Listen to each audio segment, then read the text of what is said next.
talk about that issue and the issue of college or student vote in the election. Joining me now, Matthew Lehner, chair of the Wisconsin College Democrats at the University of Wisconsin-Eau Claire, and Caden Pratt, chair of the College Republicans at the University of Wisconsin-Platteville. Hello to you both. Thanks for having me on. So we're going to get to the issue of the student vote, the college vote in just a second. First, though, I want to get the latest on the campaign. Let's hear a little bit of Donald Trump's recent speech. Let's take a listen. And I have to begin by saying 250 million Americans are not garbage.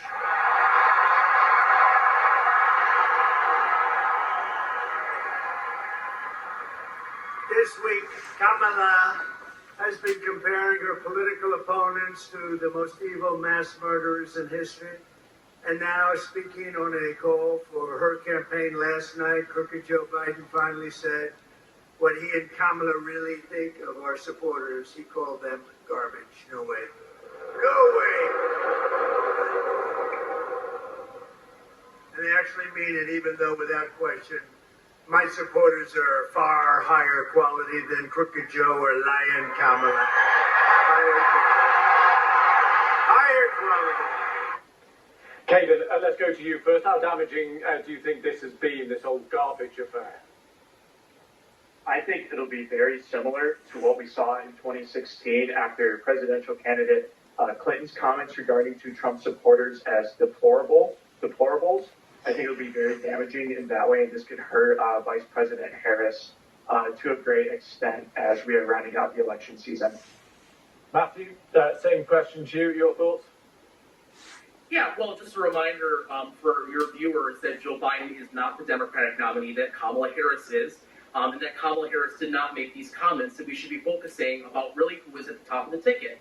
And as a reminder for folks, Donald Trump referred to immigrants as poisoning the blood of the country. And at a recent rally, one of his speakers, a comedian, referred to Puerto Rico as an island of trash. And by the way, those remarks had to be vetted in order to be spoken. They were put into a teleprompter, they were verified, and they were allowed to continue by the Trump campaign.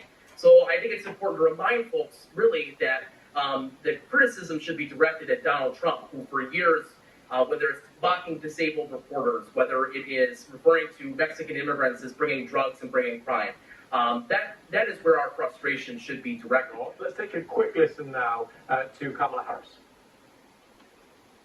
It is time that we start locking arms together as a people who rise and fall together.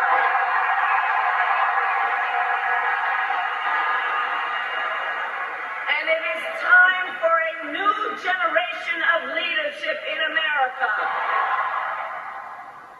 Okay, this idea of a new generation of leadership and unity, Matthew, do you think that works as a message? It absolutely does, and I think you see it really resonating with young people. The enthusiasm on the ground for Kamala Harris and Tim Walz is quite extraordinary. We have had completely filled out shifts for canvassing. Young people are having a renewed interest in tabling on campus as well as talking to younger voters. And I really think that message that Kamala Harris is promoting, which is that we need a new generation of leadership as a country, is really indeed working, and young people are getting behind that. And I think that's why the enthusiasm is so high, because I think young people were longing for a new generation of leadership. I have been a Gen Z candidate before to run for office, and I know that desire exists in this country. And I think Kamala Harris, being the way that she is providing a new generation of leadership for America. Caden, do you agree with that? Do you think it's Kamala Harris stealing a march with younger voters?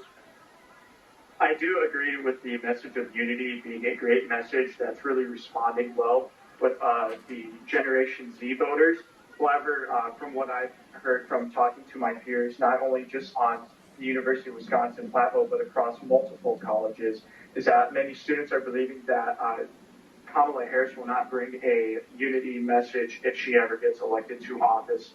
And that's just due to the fact that just with the past 4 years of the Biden-Harris administration, we've seen many divisive remarks come from this administration calling the other half of the nation, those who align with Republicans, or the Make America Great Again movement as terrorists, extremists, and other derogatory, defamatory terms to really discredit them and make them seem like they are the violent half of the nation. So let's talk about the student vote. Kate, if I can come to you first, because as a predictor of voting patterns, your level of education in the US has been an increasingly significant factor. Are you losing out with college and student educated voters?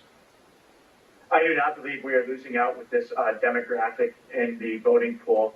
As being chair of the College Republicans on UW-Platteville and vice chair of the Wisconsin Federation of College Republicans, we are seeing many students reach out to us wanting to know how to vote or how they can help to make sure that we can get President Trump elected in November. Many students who are going through the college process right now are very hyped to help get President Trump elected this election cycle. And I have many former students and even professors that are looking to at least help out in some way, shape, or form with our movement across the state of Wisconsin. So there definitely isn't a sign of any sort of loss amongst this demographic in the voting population. Matthew, your chance to respond to that? Yeah, well, let's look at the data. In 2022, young people got out to vote at UW-Eau Claire and across the country in record numbers for Democrats up and down the ballot. And in 2023, when we had a local Supreme Court race in the state of Wisconsin, young people again got out in record numbers to vote across our campuses.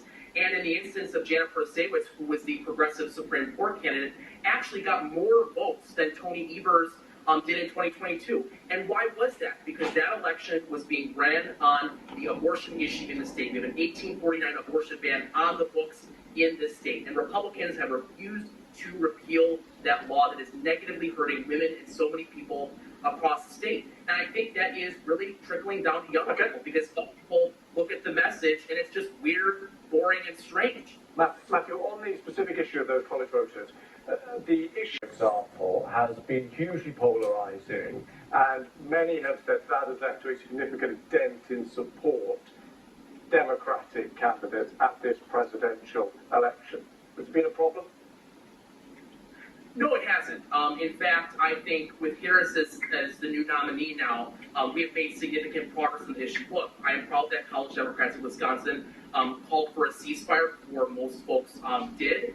We've been advocating for that within our party and for Harris to be more supportive of that, and she has followed suit for that. Harris supports the ceasefire, bringing home the hostages, and resolving this conflict. And I say to folks, a vote for Jill Stein and a vote for anybody else is a vote for Donald Trump, who will make this issue much more worse. Whose son-in-law, in fact, I have to jump in there. I have to jump there, I'm afraid, out of fairness, because we are out of time. I'm afraid I can't go back to Caden, so I have to bring it to a close there. Caden, thank you very much. Matthew, thank you very much. Great to get your thoughts on the wider campaign and the specific college issues as well. Appreciate it.